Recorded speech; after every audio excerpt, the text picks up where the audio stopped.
Okay, Cup. Welcome to the 8th class of Big Data Analytics. Today is the last class before the midterm, which is next week. As I mentioned, we've been going through the understanding that big data or data analytics, whether or not you apply it to big data or just, regular data, small data, structured data, rests on, I guess I would organize as 3 pillars. One is interactive visualization. One is probabilistic modeling. And that takes you all the way back to your probability and statistical inference and the methodology that you learn presumably in your first year. And the third pillar would be applying the more, relatively modern tools of machine learning to gain insight from your data. Okay. Again, the overall premise is that data analytics is important because these days everything becomes data. Every human activities, every kind of social phenomena gets recorded as data, and not to mention the bulk of scientific medical volume of data that has become massive and just right there for ripe to be analyzed. And the reason you want to analyze is because you want to form some kind of analytical model, some kind of inference, right? So data analytics is important because it allows you to build better models, which then in turn support better decision making. And by better, what I mean is it's the model that is not just dreamed up by some logical thinking or some kind of philosophical stance, but rather it's built from evidence of data. And complement to that is the field of data science, which literally sees our endeavor to gain insight from data as a scientific process. Why is it a scientific process?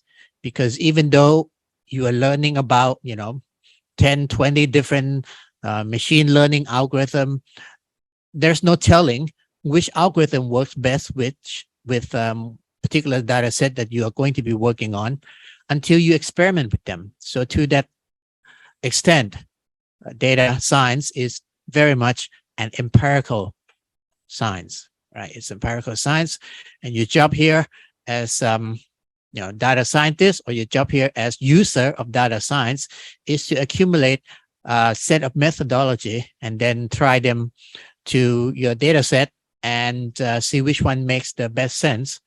And that would be the result of the scientific process. So it's quite rigorous in that sense, but it's quite experimental. So, and this is very important. Sometimes, just because there are many ways to draw conclusions from your data set, it doesn't mean your data or your scientific process is not objective. It is objective, right? It is objective. But like we saw in the unsupervised clustering analysis, same data set, if you apply clustering algorithm based on the premise that clusters are formed by pairwise connectedness, whether or not you can reach one data point within another from another data point, then you would use sort of like a density-based cluster analysis. But if you're actually trying to separate the higher dimensional data into some kind of a distance, some kind of a distance-based clustering, then you might use k-means. And based on those, you would actually have two very different conclusions. Again, it's not because the scientific process is not rigorous or the data science is not rigorous. It's just that based on your assumption, based on your perspective on what it means for two data sets to be close to one another or to be far from one another or to form cluster from one another, you would use different method and they will give you a different conclusion. Okay. The final analysis, the final word is, well, if you have a body of methodologies, and they can draw different conclusions. What is the final criteria? When do we use k-means? When do we use dB scan or distance space? Well, that becomes then a matter of practical consideration, like in your application. And I gave you a good example that, for example, with k-means, you can actually a priori assign the number of clusters, and k-means tend to sort of like more evenly spread out the clustering assignment. And so if you think about in application, in real life application, where you want to sort of like profile your clients into, say, 5 different groups or 5 different segments, so you can have each of your 5 team, Salesforce team, you have 5 Salesforce team, and you want to assign them to each cluster, then you can just set k is equal to 5 and then run the k-means clustering. Okay, and then that would make sense because you really want precisely 5 cluster. Okay, that's your definition. So the utility, the science is there, the methodology is there, the engineering, the techniques, the mathematics is there, but when to use what, that's open to practical consideration. Okay. Now with that, let's dive right into today's topic. Today's topic, of course, is supervised learning. And as you will recall from the very first lecture, right? The 3 paradigm of machine learning that you should be able to describe to anyone you run into on the streets. That's unsupervised learning. It's akin to, when you open your eyes as babies, you start organizing things that come together, that come together, the smell of your mom with the sense of being well fed and whatever. Okay. So this kind of unsupervised, there's no right or wrong answer, but you learn to organize nature the way you see fit. And that's sort of like what machine learning paradigm called unsupervised learning is, right? And of course, that has to be based on some perspective on what it means for things to be close together, right? So for babies, I don't know. I don't know about baby neuroscience, but maybe babies are more sensitive to spatial closeness than temporal closeness. In other words, if you see 2 things together in a similar spot, maybe that's a closeness, or maybe the sense of 2 things that happens in short succession, like the smell of the mother and the being fed. So that's temporal, right? That's not spatial. So that's how baby organizes reality, right? The third major machine learning paradigm, which I mentioned to you, is reinforcement learning. That's not going to be covered in this class because it's not as ubiquitous or as useful in data analytics. But certainly the second machine learning paradigm, which is what we're covering today, we're starting today, supervised learning, that is extremely important. It's extremely important. And that's a bit like when your parents were teaching you, you pick up a fruit and you're supposed to say orange, or you're supposed to say apple, and immediately you get corrected if you give the right answer or the wrong answer. Okay. So you picked up an orange and you say banana, then your mom say, no, that's not banana. That is orange or whatever. Okay. So this idea that case by case, you have input being, say, the visual or the tactile perception of the fruit, and the output being the baby's classification, banana, apples, orange, whatever. Okay. There's an input, there's an output. And for a given input, there's a right label. There's a correct answer right there. There's a correct answer right there. You're supposed to learn the mapping. Okay. But it's not a secret. Okay. Your mom knows that this is a banana, this is an apple, and there's a right way and there's a wrong way of making the classification. Right. Okay. So first of all, I'm going to be very generic. Okay. Let me draw this.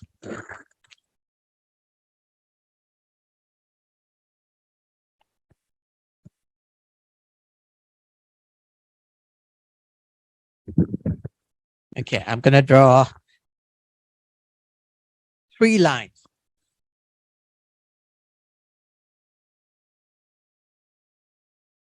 3 lines that summarizes supervised learning.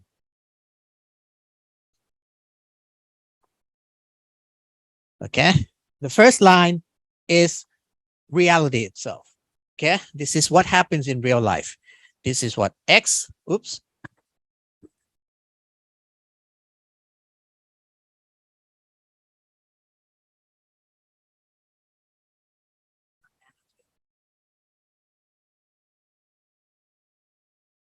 Change the interface.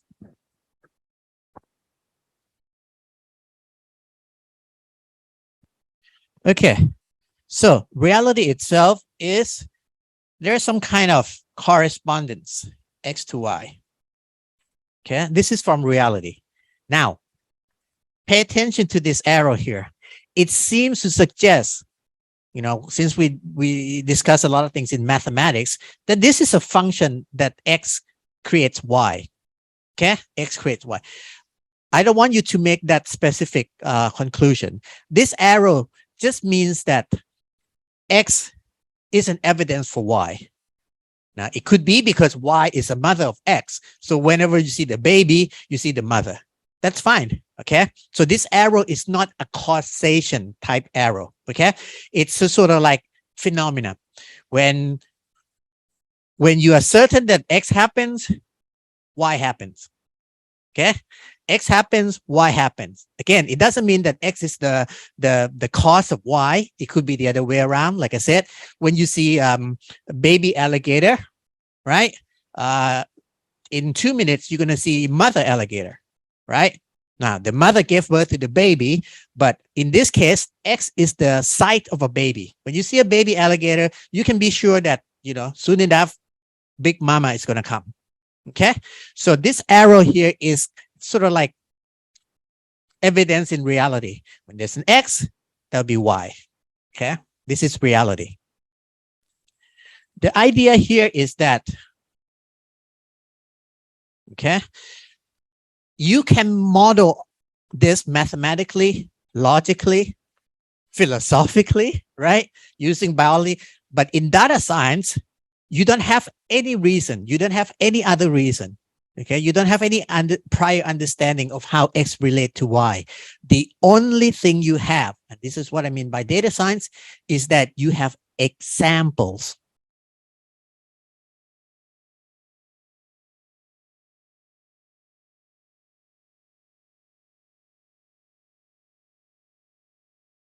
Okay. This is an example of an XY pair, or I can say XIYI. Okay. This is from example. This is what you see. It's a set of pairs. Okay. So you have a pair data. So I'm going to write down as reality. Okay. This is sample pair.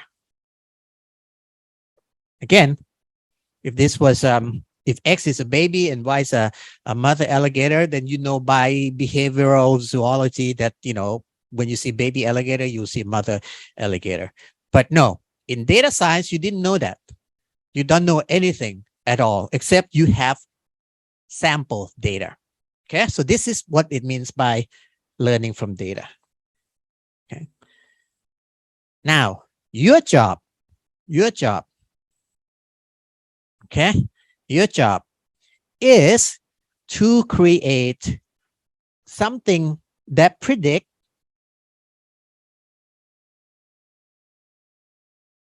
the appearance of Y given the, well, sorry, given any appearance of X. Okay. Now I'm going to write this one as something like new. Okay. New. However, the time you're making that conclusion, this F has already been formed. You created this function and you created by this. Okay, so this is the 3 lines that you have to understand of supervised learning. Okay. Again, once again, what's reality? Reality is that X points to Y. When there's an X, there's a Y. Okay, whatever that is. Okay, I'm not being very specific here. Y can be ordinal number, could be cardinal number, could be nominal, could be ordinal, could be interval, could be scale ratio number, could be anything. Okay. Reality is that X, that's the by the way, another word, sometimes you see the word phenomenon, meaning that, you know, reality, real phenomenon. X goes to Y. You don't have science, you don't have biology, you don't have any kind of prior knowledge, you don't have any kind of logic. All you have is a set of prior examples of pairs, X, Y pair. When this X happens, that Y happens. When this X happens, that Y happens. And you have a whole bunch of them. So that's your data. So you have phenomenon or reality, then you have your data. Your job is to create a function, come up with a function based on this alone. Well, not alone, but, you know, based mostly on this, such that when somebody gives you a new X, you can make prediction on the new Y. Okay. And this three step is going to be the same, whatever problem you have. Okay. For example, let's say you're making weather prediction problem. How is that? How is this weather prediction problem a 3 lines process? Well, first of all, okay, presumably there is something about rainfall, okay, and something about maybe humidity and maybe pressure, something like that, right? Something like that. So this connectivity has to be real, has to be something that at least happens in nature. Okay. So now if this doesn't happen, it becomes completely spurious. Okay. It becomes completely spurious. But the point is, it's not your job to make that kind of judgment. Okay. So in an English saying, you don't know if the tail's wagging the dog or the dog is wagging the tail. That's not your job. Okay. The way the problem is posed, Y could be the tail, X could be the dog, or X could be the tail, Y could be the dog. It doesn't matter. It really doesn't matter. And this is where data science is different from model based. By model based means like economic model, right? Economic model has to start from something. People have a fear of losing their value. So when inflation comes in, people will start to buy gold or something like that. There's some kind of rationale. There's some kind of mechanism in there. Well, here, there isn't. Okay? There isn't. You just take it at face value that your job is to go from X to Y. And X can be the tail, Y can be the dog, or X can be the dog, Y can be the tail. Okay? It may not make sense, but it really is kind of, it's not up to you to make that kind of judgment. Okay. So you take it for face value that there's some kind of relationship where evidence of X points to evidence of Y. And if X changes, Y changes, something like that. Okay. So that's all we mean by Y. Oops. Y is a dependent variable. X is independent variable because in this context, you can make a case that another X happens independently. Okay. It doesn't mean that X happens independently. Okay. For example, you can't just arbitrarily assume that the temperature and the humidity in Bangkok right now is so and so. You can't just make that up. Okay. It's kind of so it's not independent in that sense. Okay. The point is that with respect to Y, you can ask any X. Give me an X and I'll give you a Y. And you don't know anything else except you record temperature. What did I say? Temperature and humidity. Okay, let's say temperature and humidity. Those are your X's. And Y is whether or not it rains in the 24 hours after you take the measurement. Okay. And you do this for 1,000 times. Okay. Whatever. How many days there are that you can make. That's your data. Based on that data, you build some kind of function. And this is where, you know, if you've done regression model, that's usually what you would think of. right? Regression model, probability of rain in the next 24 hours is a function of the temperature and the humidity reading you take right now. Okay, so that's your job. That's your job.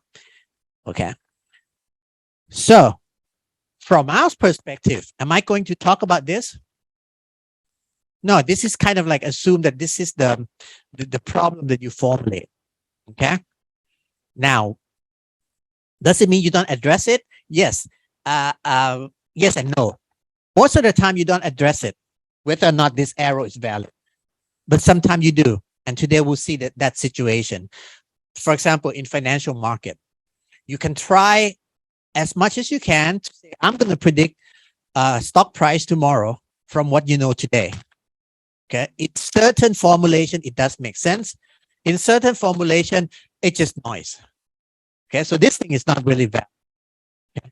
But from your point of view, you are assuming that this can be done. This is what happened in real life. Okay.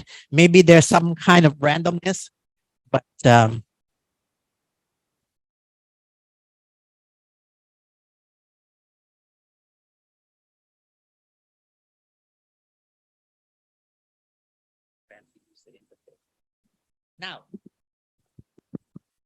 let me say something else. Okay. And I'm going to mention this right now. The concept is going to be thrown at you in a loose manner first, but I want you to distinguish between two things that can happen. When I say X goes to Y, right? This is, I'm going to write it another way. Okay. Now I'm going to pretend that this is reality. Okay. This is reality. And when you get reality, it's like God has a function. God has a function. Y is a function of X. Okay. This is a real function hidden in nature somewhere. Okay. This is a function that calculates probability of rain given temperature. This is not known to you, by the way. This is God's function. Okay. The point is, even with God's function, okay, God's function would look like this. There's this thing and there's another thing.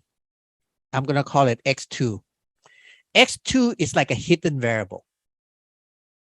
So let's say the real function has X and X2. The point is that you can never do a perfect job because this X2 will not be available to you. Okay. This is what phenomenology in science means. There's a hidden determinism that's not available to you. Now, how do you deal with this in mathematics? You don't. What you do is instead say Y is equal to f of X plus some kind of randomness. Okay.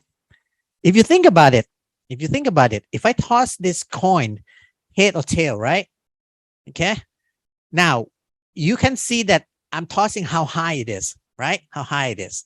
And maybe I give it initial velocity, but there's also like air turbulence. There's interaction between the wind and God knows, those are all in here. The point is that you can never capture that. It's too many. It's too well hidden. So ultimately, there's a function that you can guess, that you can determine, and there's a randomness. Okay. So give you another example. You shoot a rocket, artillery. Okay. You calculate how fast and how far it goes. Okay. You can take precise measurement of how fast, maybe using laser speedometer thing from the tip of the barrel. You know exactly how fast it's going in which direction. Still, as it goes in the atmosphere, it hits some kind of air pocket, whatever. So even with the best calculus, you still cannot determine exactly where that bullet and that artillery shell is going to land. It's going to be plus minus something within, say, 3 meters. Okay. That last 3 meters is this thing. Okay. Now, in real life, Now, you're not going to learn about this in class. In real life, it's a big deal to establish which regime you're in. Are you in a noisy regime? In which case, this thing accounts for. What I want to do is actually draw, but okay. So let's see. This is deterministic part.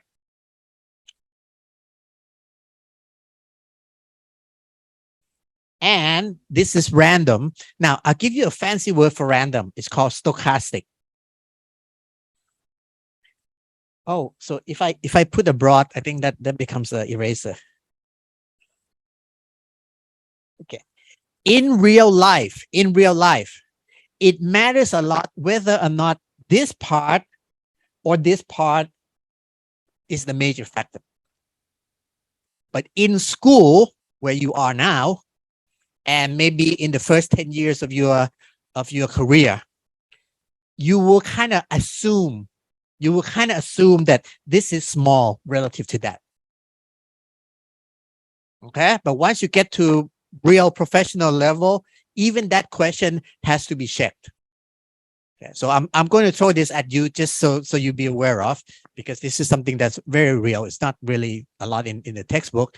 Okay, but having said that, as a student, or in the first 10 years of your life, you can kind of assume that this is manageable, or it's smallish.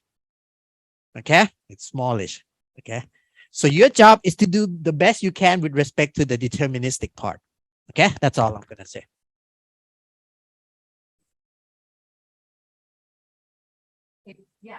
It's okay. Now that you ask, I have to be specific. There are kind of errors that you are responsible for, and there's kind of error you're not responsible for. Okay, there's error that you can minimize. Okay, your friend asked, is the stochastic part error? Not entirely. Okay, error can be because you built. So okay, confirm. Okay, so just look at my hand, I guess. So y is a function of deterministic chunk and random chunk.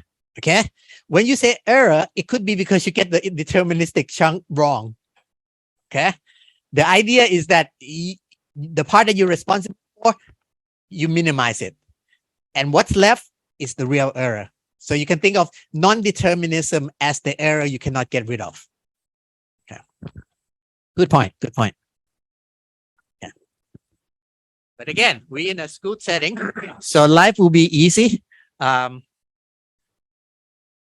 If you have a friend in engineering, okay, this is something that they deal with on a fairly regular basis. They actually deal with this kind of trade-off a lot more than you do. It goes under the rubric of signal and noise.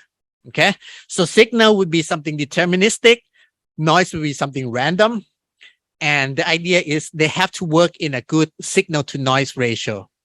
Okay, environment. If they work in an environment where the signal to noise is poor, they probably have to give up or to find something else.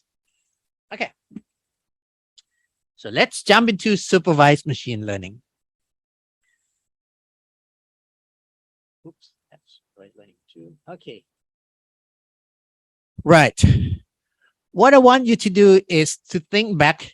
Raise your hand if you have not done linear regression at all. Raise your hand. So I assume that everybody has done linear regression, right? Okay, that's very good. Okay, now I'm going to unpack linear regression. Okay, when you learn linear regression, if you understand linear regression, you should get something like. Now I'm just going to write in a short notation.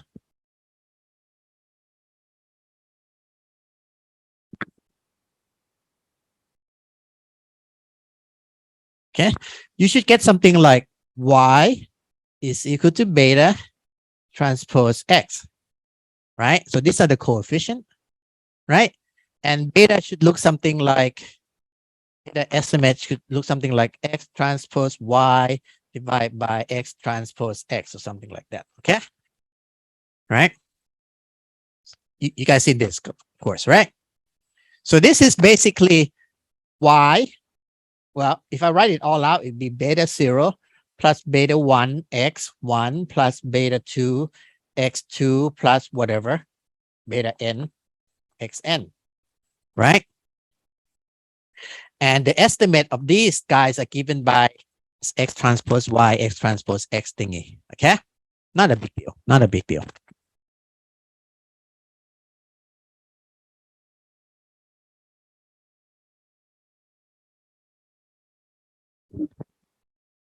Now, what is supervised learning? Well, supervised learning, you can imagine that instead of being given a formula, okay, right now I gave you a formula, right? The best fit for the linear equation is given by the coefficient formula. A machine learning is like an algorithm that the computer looks at each pair of xy, xy, xy, xy, xy, xy, and keep adjusting beta until it gets it right. So instead of getting in one go, okay, in linear regression, you can go in one go. All right, you get this data, beta is equal to, estimates equal to x transpose y divided by x transpose x. Fine, you're done. You go home. In supervised learning, again, the machine, the algorithm is trying a little adjusting initial beta. So it's going to start with beta. By the way, beta here is a vector, right? Initial, beta initial, right? And then it's just going to keep playing with it until it gets to the beta final. Okay? So you can't get in one. You can keep trying. Okay.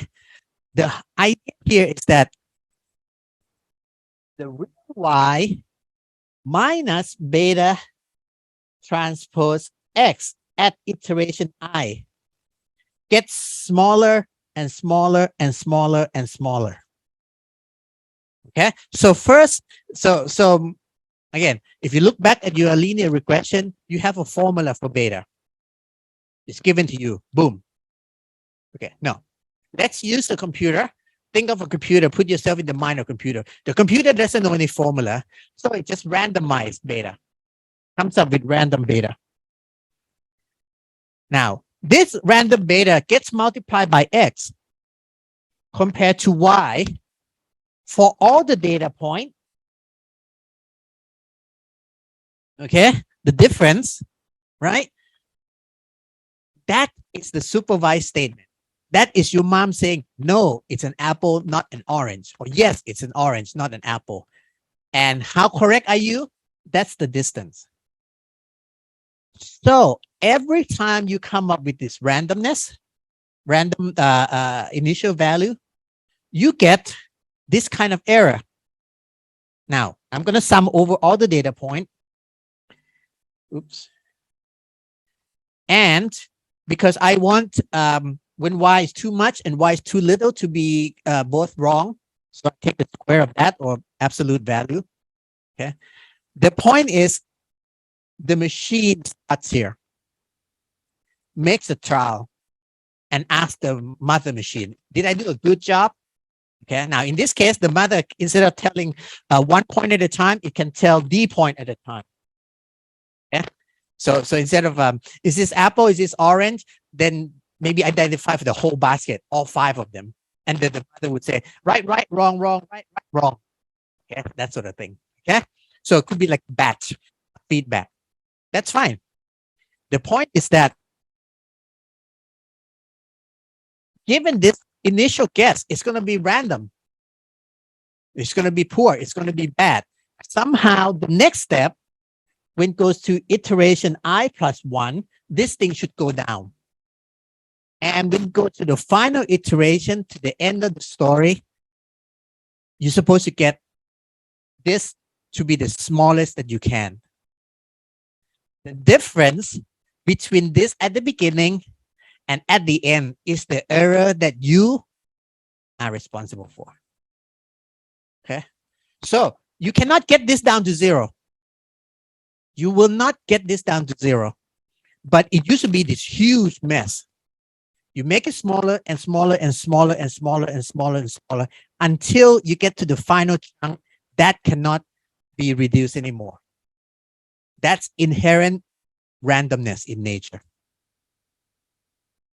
Okay? So that's what we mean by supervised learning.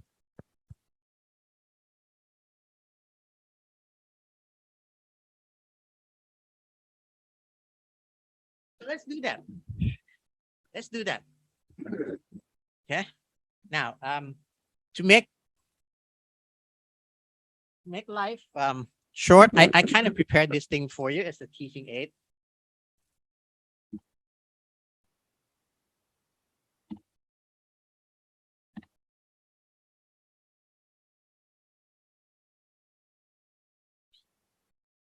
Where am I?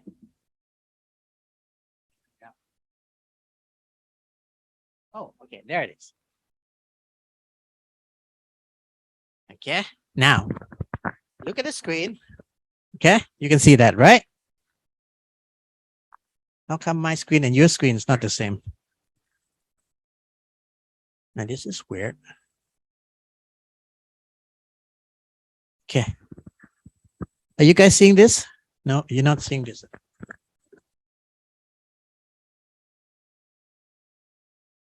Oh, I know. I have to share the whole screen, not just. Okay, is this better? It's not moving.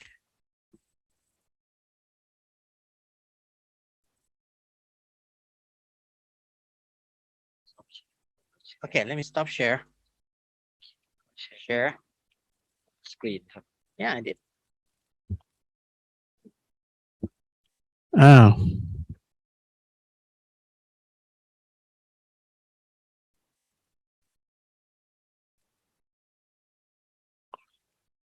There, man. Okay. Okay, let me just go to this guy. I can do this from my.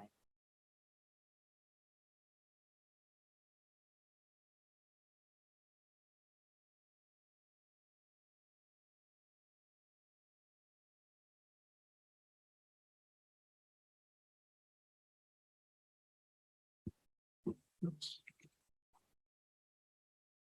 Okay. Let's just do this step by step. This is nothing more than random noise.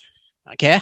This is what I mean by nature's randomness. Now, in fact, like I said, it could be because it's due to some other factor. You don't know. The point is that this is not this close to you. This is, I'm just going to make this kind of noise. Okay. It's noise. Then, this is a histogram. Don't worry about it. Okay. Now, you guys see what I did there? I created beta of 5 and 1. Okay. My beta of 5 and 1. Okay. This happens to be, say, God's random number generator. Okay. He makes it so that given an X, I can predict Y, the linear function. Okay. So what's going to happen is that Y, oops.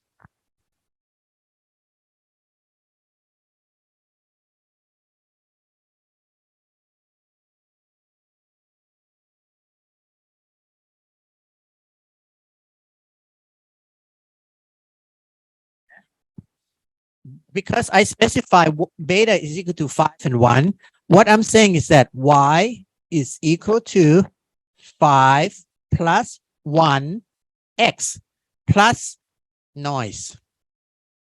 Okay, we generated the noise. Just now you saw that, right? That's the randomness. So the idea is this. If I didn't guess this right, I'm going to get wildly off prediction. If I get this to be 5 and 1, I'm still going to have this noise. Okay. So today, okay, and this is again, sounds rather silly, but if this is reality, okay, this is reality. Your job is to come up with beta 0 and beta 1 randomly. and then keep moving, keep moving, keep moving, keep moving, keep moving, keep moving, keep moving, keep moving, until when you finish, you should get something close to 5 and 1. Right? This is what I mean by supervised machine learning. Because every time you have this guess, I'm going to give you an error score. What's my error score? It's going to be y minus beta 0 plus beta 1x for whatever that data point is. Okay, so let's look at this thing. Okay, this, okay, this is how God created this data set. There's a deterministic part. Deterministic part is y is equal to 5 plus x. That's the deterministic part. Okay. On top of the deterministic part, there's a random part.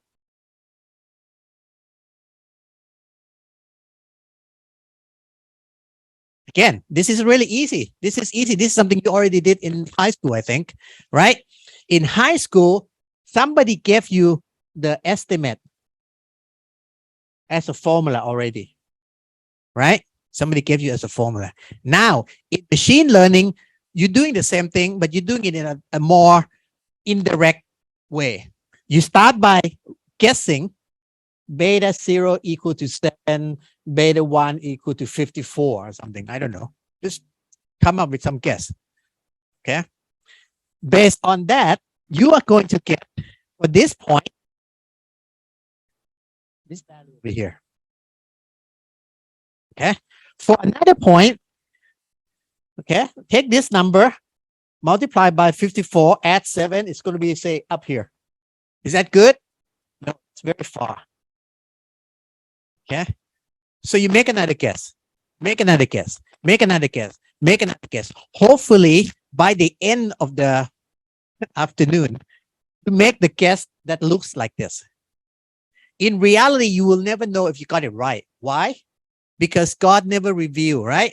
In mathematics, you say God is the same thing as ground truth. Okay, so you use the same letter G, ground truth. Ground truth is that there's a deterministic part, y is equal to 5 plus x, and there's a random part, and you want to get to the deterministic part.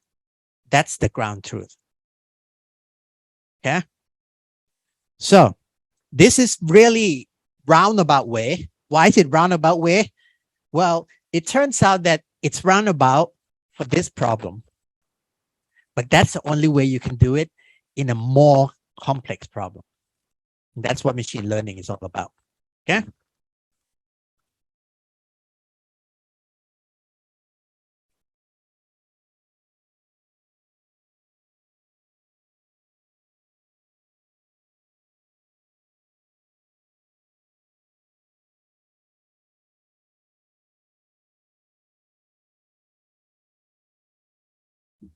Right.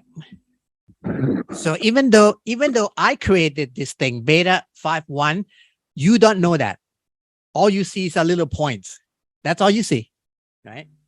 And so, okay, this is my guess. Okay, I start with initial guess. Okay, that's not good, right? Now the idea here is that the residual, that's the difference between real data and fit, right? And so anyway, this is basically, this is okay. I created this. I don't want to spend too much time on it because we have quite a bit, but basically, ไม่เลื่อนอีกแล้วอ่ะ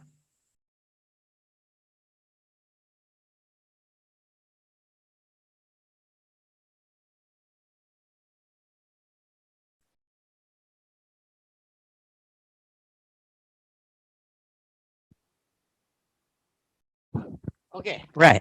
Okay, now you see. Okay, this little gauge here, represents the amount of randomness. See this little red line here? Red line here? Is that 0? It's a little bit beyond 0, right? It's not quite 0. So it's a little bit higher than 0. That's the inherent noise, inherent randomness you cannot get to. The point is that this blue line, which is the error of your prediction, you want to get this blue needle to get to be as close to the red needle as you can. If you start randomly, so it turns out that there are only 2 things that you can play with. Okay, there's beta 0 and beta 1. So what I'm going to do is just wrap everything here into a little application. Okay, right now, my guess is beta 1 is equal to 0, beta 2 is equal to 0. So how much is that error? That's the length of the black line, right? So this is the amount of noise. This is the rate. How blue is very far. Okay, so your job is to then try beta to be close to the truth. Now, did you do better? Actually worse, right? Is it better than just now, or is it worse? Okay, you should be able to tell me it's definitely worse, right? It's not a lot worse. It's a lot worse. Well, the blue line gets further away from the red line. Okay, so the computer algorithm, all it does, it keeps moving this thing until it gets closer to the truth. Now, I happen to know what the truth is, so I'm going to cheat a little bit. Oops. There. That's the truth. Okay? I happen to know the truth, so I cheat. By setting beta 1 equal to 1 and beta 0 equal to 5, I get exactly the line that I hide, right? So this blue line, this blue needle gets on top of the red needle. And this is the error. This is the error with respect to B1, beta 1, and beta 0. Okay, beta 0 and beta 1. I'm not sure which is which. I think. Yeah, this is beta 0. This is beta 1. Okay, now, see this picture? Memorize it, but you're not going to be able to use it in real life. Why? Why? Because in real life, y is not a function of 1x. Y is a function of 50x. You will never even see those plot in real life. So this is a nice picture to have, guys. But this is it. This is the last day you're going to see it. Well, not last day, but in real life, you never see this. Because you rarely ever have y as a function of 1x. Okay. Are you going to see this? Let me ask you in real life. Are you going to see this, this gauge? The red being the target and then the blue being lower and lower. Are you going to see that? Anybody? You will see one needle. You will see the blue needle. And that blue needle can get lower and lower and lower, but you will never know what the red needle is. Okay. Hopefully you are smart enough to get the blue needle down to as low as it gets. Okay, let's say you try everything, all the combination in the world, and you get blue line to this much. That's all you can hope for. That's all you can hope for, because you can never have that red needle, because the red needle came from, again, ground truth, right? So in real life, you will not likely be able to plot this. You will likely not, you will not see the red needle. You see the blue needle. Okay. And what else? This you can also hope to see, but you're not going to see. This is the error surface. This is saying that the error is minimum at 5 and 1. Well, I didn't do the axis, but there's a point here. This is a combination of beta that the error is minimum. So let me ask again. What do you do when you have linear regression equation? Somebody gave you the formula. That formula is this location. What is machine learning? Machine learning is you don't have the formula. You start up randomly and you keep going downhill until hopefully you get to that point. right? So very, very important here. So somewhere here, this is the error function. This is the error function. You want to get to this point.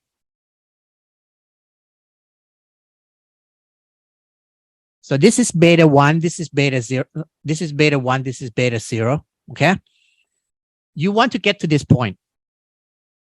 If it's a linear regression, somebody in high school gave you the formula. You calculate it and you get to that point. Okay? That's linear regression formula. You get to that point. But if I were to do the same problem in a harder way and more difficult way, okay? The more difficult way is to get the computer to randomly guess. Computer is going to guess here or here or here or here or here or here. The point is that the computer is going to keep moving the beta 1 and beta 0 downhill, to go downhill, to minimize the error. Okay. Now, let me give you a spoiler alert. When you go downhill, in English, what's the word for going downhill? Descent. Descent. Okay. So the algorithm that computer wants to do is to descend down the error function. Okay. Now, the spoiler here is that you guys been to Boy Scout camp or anything, or cycling? You know what a gradient is? Gradient is how steep it is, right? If you like biking and the gradient is 1%, you're okay. 2%, you're okay. If the gradient is 10%, you start, once you get to about 12%, you definitely have to dismount. You can't ride your bike up 12% gradient. Okay. So that's how steep it is. Okay. So gradient is the steepness. So imagine that instead of having this error function, think of this as a mountain, right? Think of this as a valley. Okay. This is a valley, right? This looks like a valley. Look at my hand, right? It looks like a valley, right? Where do you want to go? There. If somebody gave you the formula, you go there. But nobody gave you the formula in machine learning. You only start randomly here. So the helicopter dropped you off here, right? What do? You want to go downhill, descent. Which direction? Now, let's say, okay, by show of hand, who wants to go here? Nobody. Nobody wants to go up, right?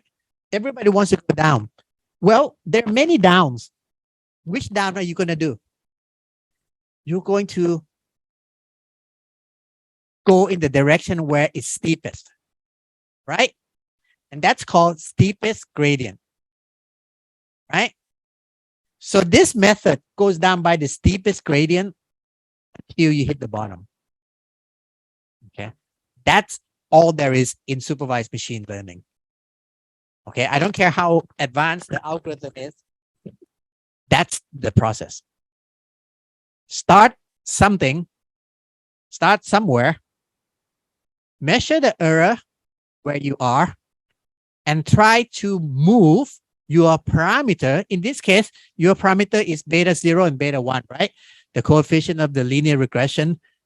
So in real life, just as you're going to have y as a function of 50x, you are going to have a model that's a function of 100 parameters. So you will not be able to move them like this. Okay. So this is the visual representation in the lowest dimension. Okay. So remember this picture very well. Okay. You have, what do you have? Okay. Let me start again. You have nothing but dots. You have a starting point. You have error. You sum the error, and that's your blue needles. Hopefully, you're getting the blue needles to be on top of the red needles. Unfortunately, in real life, you don't see the red needles. You can only say that the blue needle is getting better or not. Okay, it's one of those hot or cold games you play when you were a kid. Hotter or colder or something like that. Okay. Now, this here is the error surface. The whole essence of machine learning is to build a model, set the initial parameter to random, and then keep improving it until you get better and better fit. So keep going downhill. Okay, that's all there is. Now, I'm going to do something else. Watch. I happen to call this thing called affine. Now I create another function. Okay. This function, right, also has two parameters, but they do something very different, right? Because the best line is not a linear line, it's actually a curved line. Right away, well, first of all, it's not a straight line. So this is non-linear. Linear means line. Okay. So something like this. My question to you is, this is definitely not linear regression anymore. Okay. This is not linear regression anymore. Okay. Now, actually, it's still simple, but the same principle still applies. This is the minimum amount of error. This is the actual error. And your job is to move the blue needles down, right? So you're going to move the blue needles down until you get to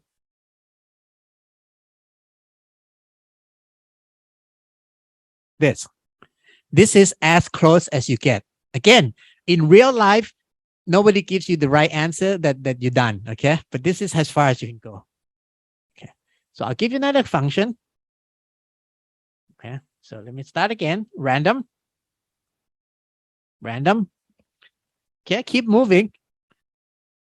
Keep moving. Same thing here. Oh, see, error is very far, right? You want to move the blue needles down to here. Now, again, I cheat because I actually have the right answer in front of me. So, okay. So that's nearly just a tad there. Okay. You see what I mean? So the same process applies. So what I told you does not apply to just linear regression.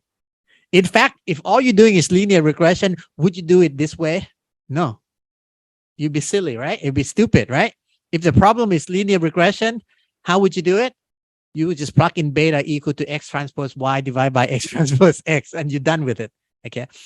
So this is what I mean by, riding the elephant to catch a little, dragonfly or something. You make the easy problem more difficult, but the mechanism or the tools or the technology that you do develop from that can be applied to a much harder problem. And this can be applied to much harder problem. Okay, so that's the first thing.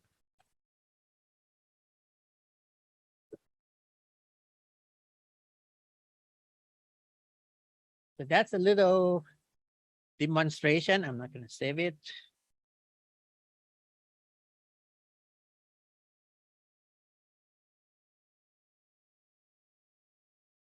Right.